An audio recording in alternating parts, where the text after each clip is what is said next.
अच्छा जी, हमारा अब जो रिमेनिंग पोर्शन था बैक्टीरिया के टॉपिक का, जिसमें एक तो है इसमें cell structure which is flagella. उसका हमने फ्लैजेला की क्लासिफिकेशन और उसका स्ट्रक्चर, इसकी डिटेल पढ़नी है अब।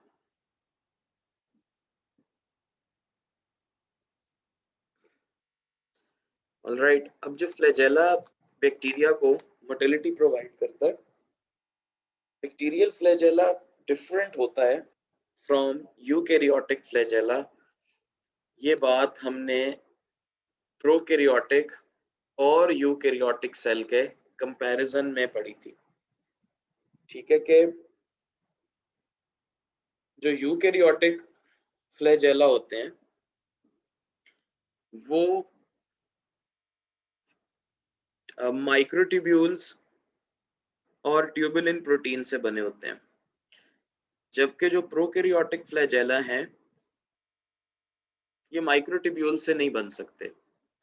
उसकी मेन रीजन ये है कि इनमें माइक्रोट्यूब्यूल्स प्रेजेंट नहीं होते बैक्टीरिया में, यानी प्रोकैरियोट्स में माइक्रोट्यूब्यूल्स से भी ज्यादा स्पेसिफिक कहें तो साइटोस्केलेटन मौजूद नहीं होता। अच्छा जी, फ्लैजेला में first of all we will mention its composition, जो आप सबको बड़ी अच्छी तरह पता है कि unlike eukaryotes, prokaryotic flagella they are composed of a protein flagellin। ठीक है, इसमें ट्यूबुलिन या माइक्रोट्यूब्यूल्स नहीं होंगे। अच्छा जी, उसके बाद सेकंड कंपोजिशन के बाद जो फीचर है that is the structure of bacterial flagella, जिसको ब्रीफली मैंने बैक्टीरिया के ओवरऑल सेल स्ट्रक्चर में भी बताया था। इसको मैं रिपीट कर देता हूँ। इसका स्ट्रक्चर कुछ इस तरह से होगा, if this is a bacterial cell,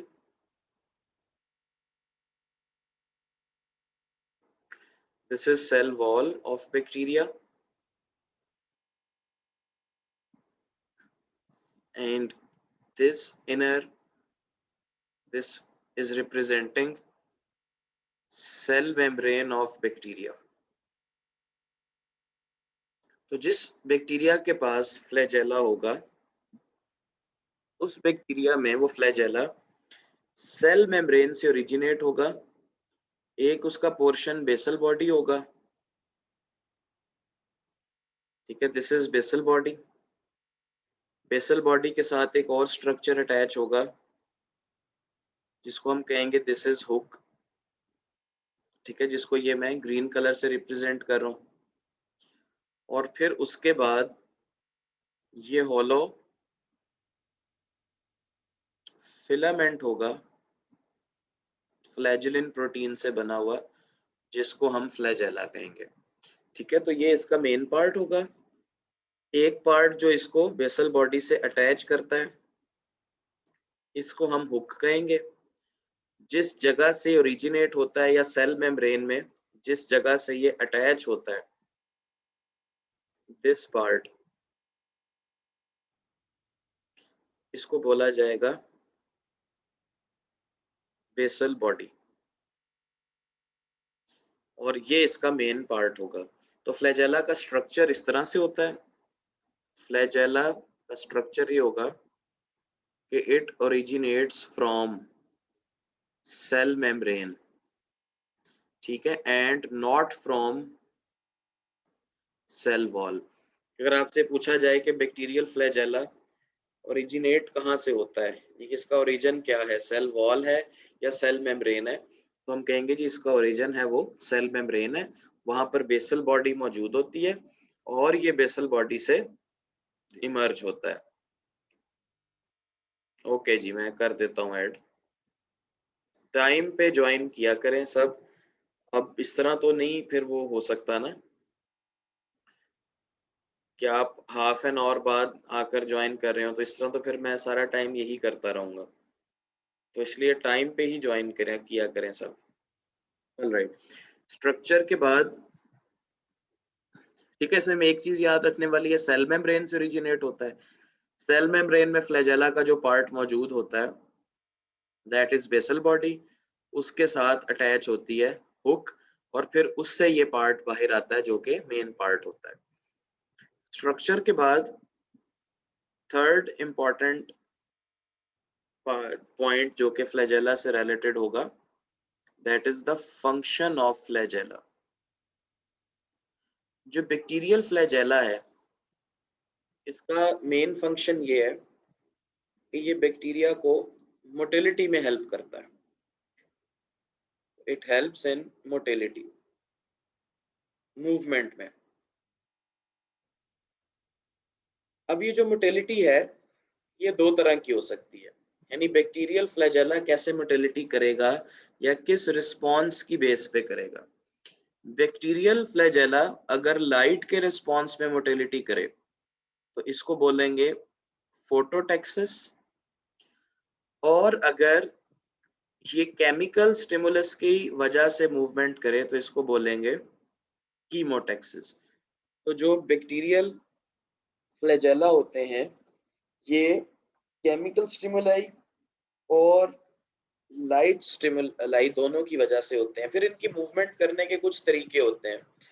for example जिस तरह फेडरल बोर्ड ने मोटिलिटी में लिखा है कि फ्लैजेला की विप लाइक मूवमेंट से होती है, स्पायरोशीट लाइक मूवमेंट से हो सकती है, और ग्लाइडिंग मूवमेंट से इसकी मोटिलिटी हो सकती है। ठीक है, तो इसका हम इसका फंक्शन ये याद रखेंगे कि it helps in motility, it helps in locomotion, जो कि लाइट और इस स्टिमुलाई के रिस्पॉन्स में हो सकती है केमिकल्स को, जिसको फोटो और कीमोटेक्सिस कहते हैं। चलिए उसके बाद on the basis of flagella bacteria को क्लासिफाई भी किया जा सकता है। तो नेक्स्ट इसका एस्पेक्ट देखेंगे, क्लासिफिकेशन।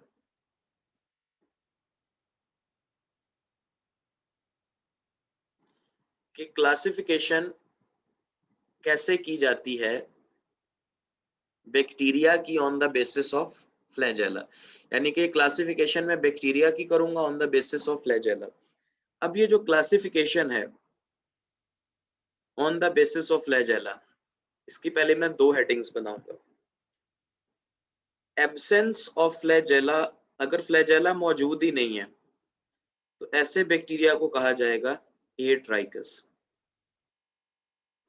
और एट्राइकस बैक्टीरिया, इसका मतलब ये है कि अगर इनमें फ्लैजेला नहीं है तो इनके लिए मोटिलिटी या मूवमेंट करना मुश्किल होगा। फॉर एग्जाम्पल एट्राइकस बैक्टीरिया में बहुत सारे जो कोकाई हैं, मोस्ट ऑफ द कोकाई ये इसमें शामिल होंगे और ये मोटिलिटी या मूवमेंट नहीं कर सकेंगे।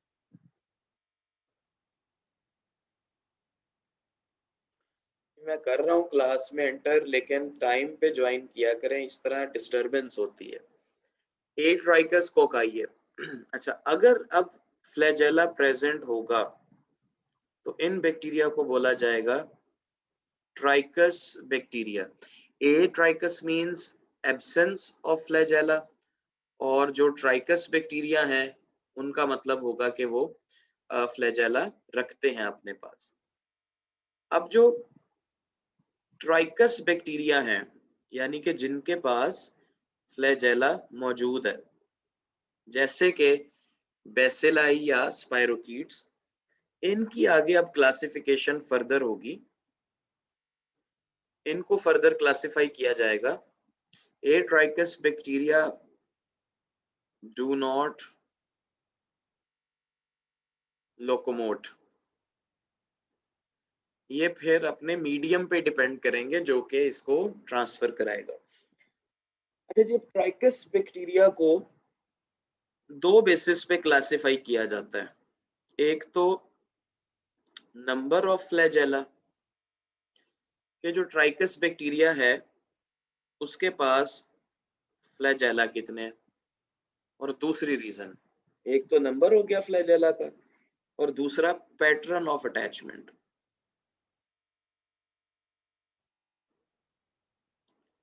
कि फ्लैजेला की तादाद कितनी है और ये किस पैटर्न से बैक्टीरिया के सेल में अटैच होते हैं, ट्राइकस बैक्टीरिया को इस बेस पे अब फर्दर क्लासिफाई कर देंगे।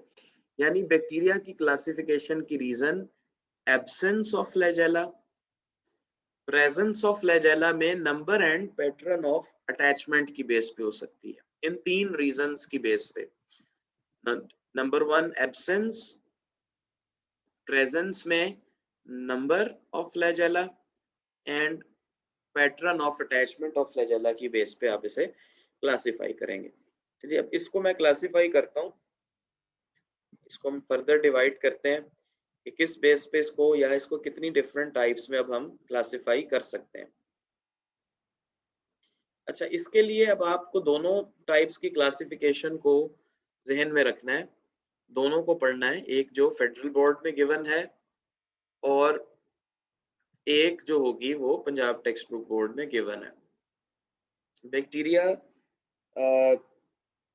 लाइट की तरफ भी मूव कर सकते हैं और लाइट के तरफ भी जा सकते हैं और उससे परे भी जा सकते हैं। लाइट बहुत स्ट्रांग होती है तो वो इनहिबिटिंग इफेक्ट देती है ताकि बैक्टीरिया का सेल डैमेज ना हो, तो इसलिए वो अवे चला जाता है। जब ऑप्टिमल कंडीशंस होती हैं तो कीमोटैक्सिस टुवर्ड्स द लाइट होती है।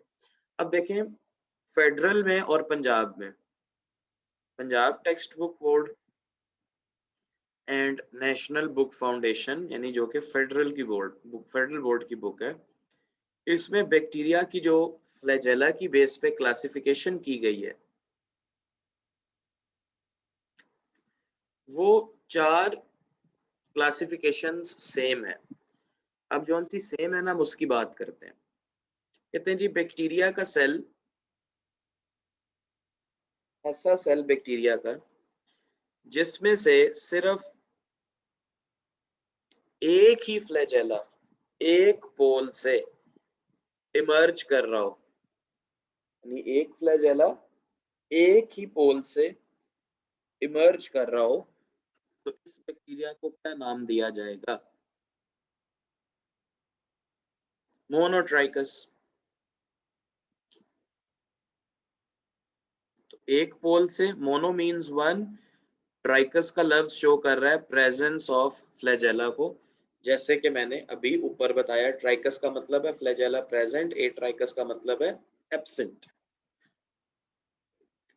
फेडरल बोर्ड ने क्या कहा कि भाई ये एक फ्लैजेला एक ही पोल से निकल रहा है ना, तो क्योंकि एक पोल से निकल रहा है इसको कह सकते हैं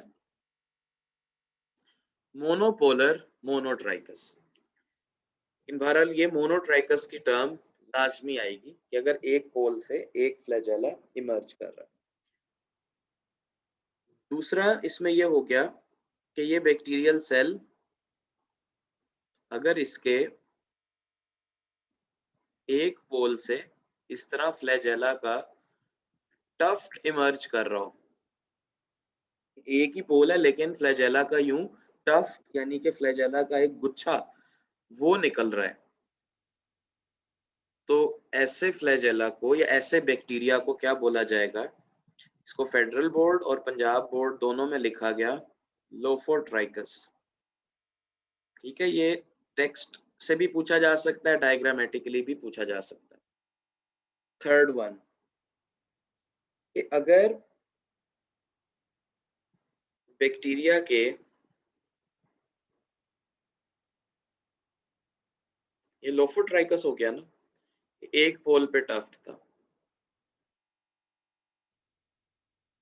अगर बैक्टीरिया के ये सिचुएशन दोनों पोल्स पे हो जाए कि ये जो फ्लैजेला का टफ्ट है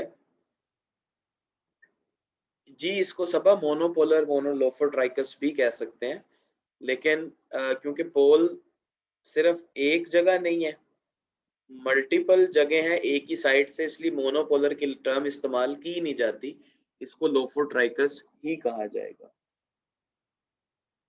ठीक है, अच्छा जी, अब इस सिचुएशन में जब दोनों पोल से टफ्ट निकल आए तो इसको पंजाब टेक्स्ट बुक बोर्ड ने लिखा एम्फीट्राइकस, कि भी दोनों पोल से टफ्ट इमर्ज हो रहा है।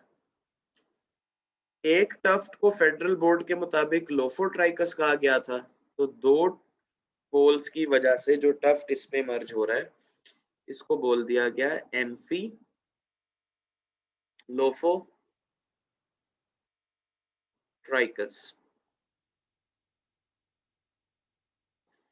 चाहे तो एम्फीट्राइकस कह लें या चाहे तो एम्फी लोफोट्राइकस कह लें।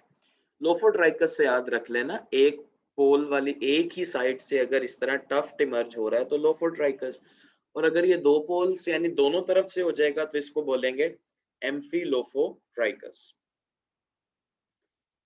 फोर्थ पॉसिबिलिटी, मतलब अब एम्फीलोफोट्राइकस, लोफोट्राइकस, मोनोट्राइकस ये कॉमन चीजें हैं, दोनों में से निकाल रहा हूं।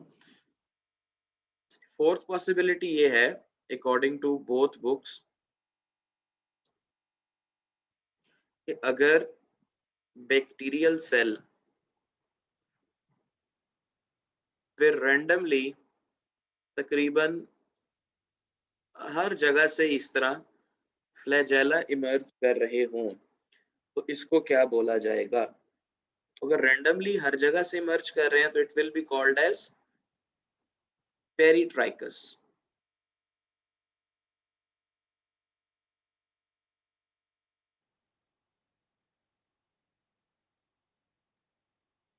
Alright, so if single polar flagellum तो इसको मोनोट्राइकस या मोनोपोलर मोनोट्राइकस कह दें। एक साइड से टफ्ट आ गया तो लोफोट्राइकस, दोनों साइड पे टफ्ट आ गया तो एम्फीट्राइकस या एम्फीलोफोट्राइकस, और कंप्लीट बैक्टीरिया पे होंगे तो इसे कहेंगे पेरीट्राइकस। अच्छा जी, अब तीन पॉसिबिलिटीज इसके बाद बच जाती हैं जो कि फेडरल बोर्ड ने एक्स्ट्रा लिखी हैं, वो हम बड़ी आसानी से समझ सकते हैं। अगर एक पोल से एक फ्लैजेला निकला तो इसको मोनोपोलर मोनोट्राइकस कह दिया हमने, और अगर मोनोट्राइकस का मतलब होता है एक फ्लैजेलम, और अगर दोनों पोल्स से एक एक फ्लैजेलम निकल गया तो दो पोल्स की वजह से इसको बोल दिया बाइपोलर, लेकिन फ्लैजेला एक है इसलिए इसको बोलेंगे मोनोट्राइकस। यानी कि दोनों पोल्स की वजह से बाइपोलर और एक एक फ्लैजेला की वजह से इसको बाइपोलर मोनोट्राइकस। अच्छा, अब एक और पॉसिबिलिटी बनती है,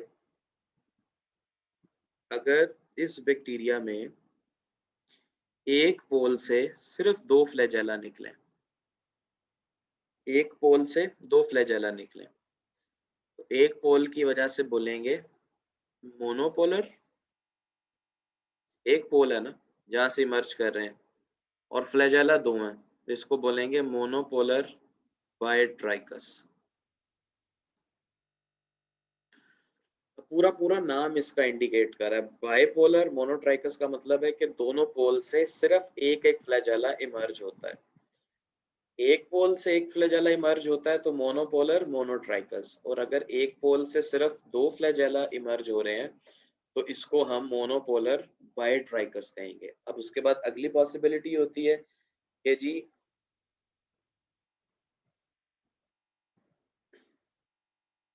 थर्ड पॉसिबिलिटी तो ये होगी कि बैक्टीरियल सेल है, दो फ्लैजेला इस पोल से निकले, दो फ्लैजेला इस पोल से इमर्ज कर रहे हैं तो दो पोल्स की वजह से इसको बोला जाएगा बाइपोलर, और दो दो फ्लैजेला है तो इसको बोलेंगे बाई ट्राइकस। इस तरीके से इसको क्लासिफाई किया जाएगा। अगर एक पोल पे एक फ्लैजेला तो एक पोल की वजह से मोनोपोलर मोनोट्राइकस, एक पोल पे दो फ्लैजेला मोनोपोलर बाइट्राइकस, दोनों पोल्स से एक एक फ्लैजेला निकल रहा है तो इसको बोलेंगे बाइपोलर मोनोट्राइकस। दोनों पोल से दो दो फ्लैजेला निकल रहे हैं, बाइपोलर बाइट्राइकस। एक पोल से ढेर सारे फ्लैजेला निकल गए तो लोफोट्राइकस या मोनोपोलर लोफोट्राइकस भी कहते हैं, इस तरह कहा, लेकिन लोफोट्राइकस ज्यादा बेटर है। इसी तरह अगर दोनों पोल से एक एक टफ्ट निकल गया तो इसको आप एम्फीट्राइकस कह दें या एम्फिलोफो कह दें, और पूरे बैक्टीरिया पे इसको बोला जाएगा पेरीट्राइकस। तो इस तरह हमने प्रेजेंस, एब्सेंस और फ्लैजेला के देखें दो बेसिस पे क्लासिफाई करना था, number and pattern of attachment. Number की बेस पे हमने इनको मोनोट्राइकस या लोफोट्राइकस या एम्फी या पेरीट्राइकस कहा। पैटर्न ऑफ अटैचमेंट की बेस पे मोनोपोलर, बाइपोलर के हमने वर्ड्स इसको अलॉट किए। अच्छा जी, अब ये फ्लैजेला की क्लासिफिकेशन हमने कि उसकी बेस पे पढ़ लिया। अब फ्लैजेला जैसा ही एक और स्ट्रक्चर होता है बैक्टीरिया के पास, बाइपोलर मोनोट्राइकस का मतलब है, बाइपोलर का मतलब है दो पोल्स, मोनोट्राइकस का मतलब है कि दोनों पोल से सिर्फ एक एक फ्लैजेला ओरिजिनेट होता है। तो इनको बोलते हैं पाइलाई।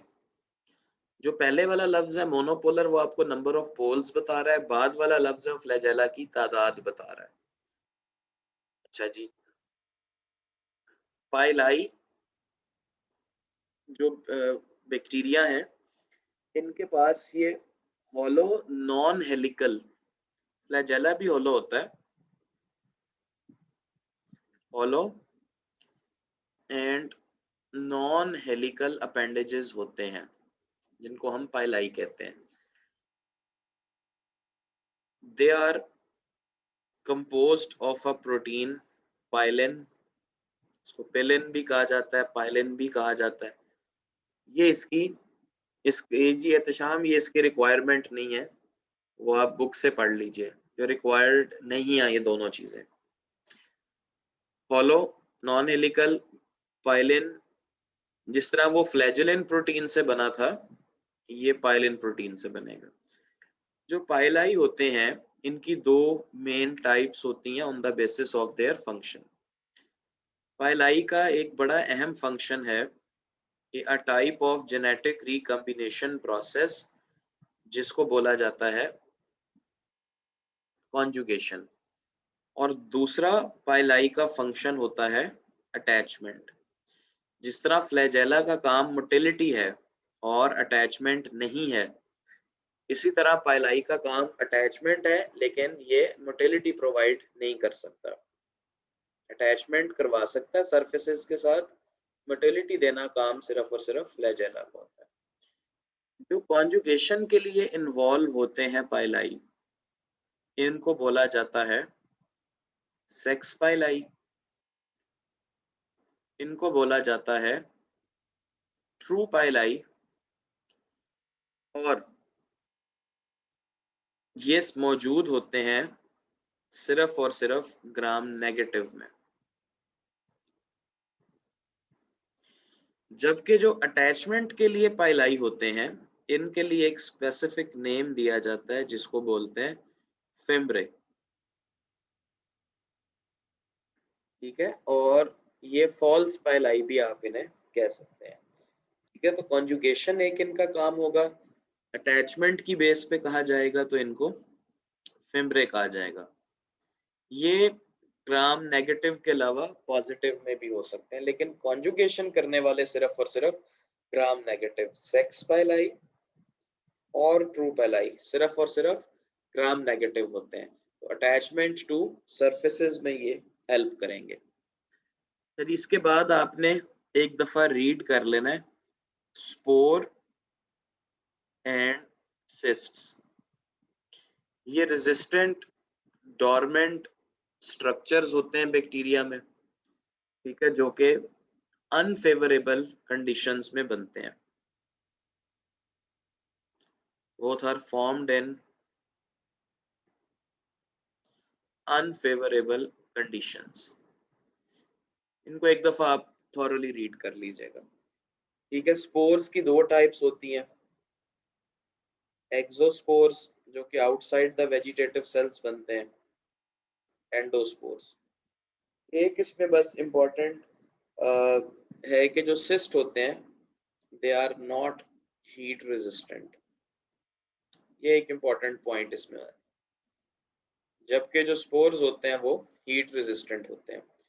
ठीक है जी। तो स्पोर्स एंड सिस्ट्स, सिस्ट जो होते हैं वो सेल वॉल की थिकनेस इसके अंदर आ जाती है, साइटोप्लाज्म बिल्कुल थोड़ा सा रह जाता है, ठीक है, सिस्ट की जो फॉर्मेशन है, और ये रेजिस्टेंट स्ट्रक्चर्स होते हैं।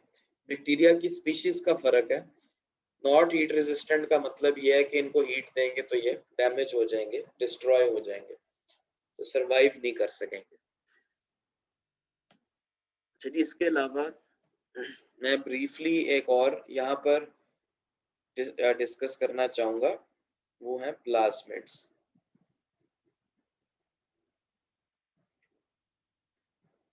नॉट हीट रेजिस्टेंट का मैंने मतलब बता दिया है कि हीट देंगे तो ये डिस्ट्रॉय हो जाएंगे।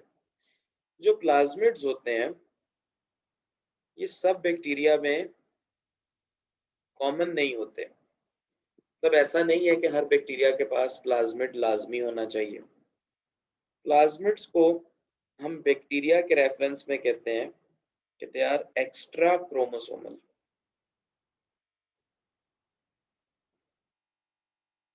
एक्स्ट्रा क्रोमोसोमल का मतलब होता है कि ये जो हम क्रोमोसोम की बात कर रहे हैं ना, ये बैक्टीरियल क्रोमोसोम की बात कर रहे हैं, जो कि एक ट्रू क्रोमोसोम नहीं है।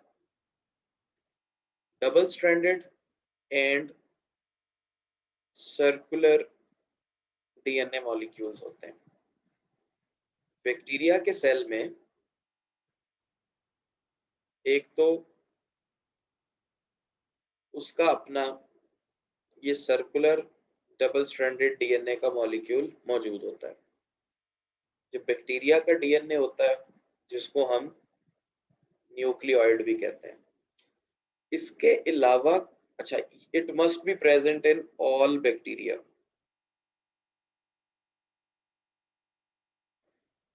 इसके अलावा कुछ बैक्टीरिया में इसी तरह सिर्फ इस स्ट्रक्चर से डिफरेंशिएट करने के लिए इसको ऐसे ड्रॉ किया जाता है कि डबल स्ट्रैंडेड सर्कुलर डीएनए का ये एक्स्ट्रा क्रोमोसोमल होता है जिसको बोलते हैं प्लाज्मिड। बैक्टीरिया का ये जो अपना डीएनए और न्यूक्लियोइड है, बैक्टीरिया की ग्रोथ, मेटाबॉलिज्म,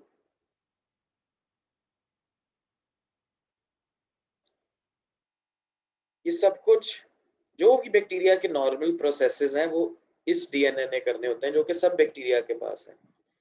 जो प्लाज्मिड होता है it carries extra genes. For example ये एक्स्ट्रा जीन्स क्या है? ये वो एक्स्ट्रा जीन्स हैं जो बैक्टीरिया में कॉन्जुगेशन के दौरान एक्सचेंज हो सकते हैं। ये एक्स्ट्रा जीन्स क्या है? जिस तरह मैंने लास्ट टाइम भी बताया था कि ये रेजिस्टेंट जीन्स होते हैं, insect resistant, drug resistant. Plasmid का सबसे इंपॉर्टेंट फंक्शन ये है कि अब हम इसको artificially as a vector use करते हैं इन बायोटेक्नोलॉजी। जिस तरह आपने वेक्टर्स की एग्जांपल्स भी पढ़ी, तो ये प्लाज्मिड्स एज अ वेक्टर इस्तेमाल होते हैं। चलिए बैक्टीरिया का जो सेल स्ट्रक्चर है, topic that is complete now. हमने सब स्ट्रक्चर्स को one by one individually discuss कर लिया, पहले भी किया था प्रोकैरियोटिक सेल के स्ट्रक्चर में। अब जो हमारा नेक्स्ट टॉपिक है बैक्टीरिया में, तो that is related to shape of bacteria, कि बैक्टीरिया कितनी शेप्स में एग्जिस्ट करते हैं। मीजोसोम्स के बारे में मैं बहुत डिटेल से बार बार बता चुका हूँ, प्रोकैरियोटिक यूकैरियोटिक सेल के डिफरेंसेस में भी, कि they are just invaginations of cell membrane. और उसको माइटोकॉन्ड्रिया के टॉपिक में भी डिटेल से मैंने रिलेट कर दिया था कि they are involved in DNA replication and cellular respiration. तो बैक्टीरिया तीन शेप्स में, मेन शेप्स में एग्जिस्ट करते हैं। एक उसमें शेप है cocci, second ones are bacilli, ठीक है, और थर्ड इसमें जो टाइप है बेसिलाई के अलावा थर्ड मेन टाइप, इनको बोला जाता है स्पाइरल बैक्टीरिया और स्पाइरेला।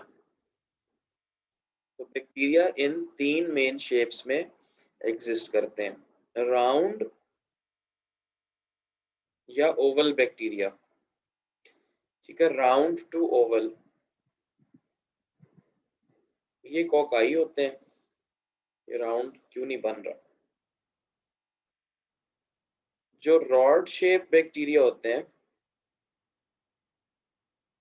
इनको हम बेसिलाई कहते हैं, और जो इस तरह स्पाइरल शेप बैक्टीरिया होंगे या जो स्पाइरली क्वाइल्ड होंगे इनको स्पाइरेला कहा जाएगा। तो बैक्टीरिया इन 3 मेन शेप्स में एग्जिस्ट करते हैं।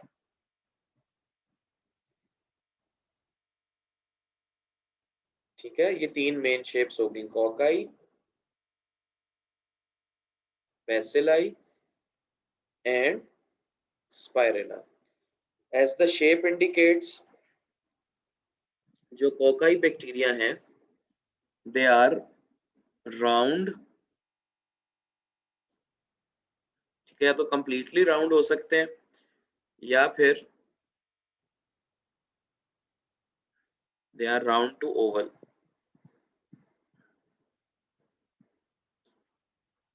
जो बेसिलाई हैं ये यूजुअली रॉड शेप होते हैं। जो स्पाइरेला हैं they are spirally coiled, helical या क्वाइल्ड शेप में ये मौजूद होते हैं। अब ये तो इसकी 3 मेन टाइप्स हो गई on the basis of shape. लेकिन बैक्टीरिया जैसे कि हमें पता है कि वो डिवाइड भी करते हैं